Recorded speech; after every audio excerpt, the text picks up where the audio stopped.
Welcome to Blizzard Fire. We hope this video helps fire up your solution. In this video, I will explain how to hide online on Facebook Messenger.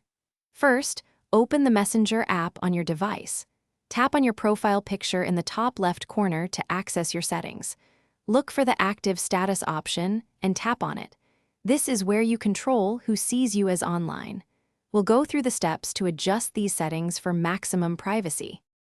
To hide your active status from everyone, simply toggle off the show when your active switch. A confirmation pop-up will appear, asking if you want to turn off your active status. Tap Turn Off to confirm your decision. Keep in mind that when you turn off your active status, you also won't be able to see when your friends are active. It's a two-way street for privacy. If you prefer to hide your active status from only certain individuals, there's a custom option.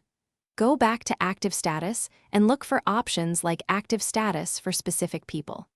Here, you can add people to a list from whom you want to hide your online presence. This allows for more granular control over your privacy without going completely offline to everyone.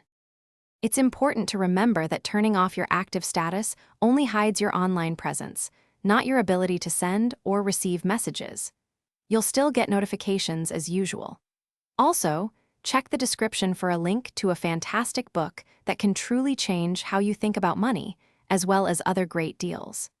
Taking control of your online visibility is a simple step towards better digital privacy and peace of mind. Thanks for watching. If you found this helpful, don't forget to like and subscribe.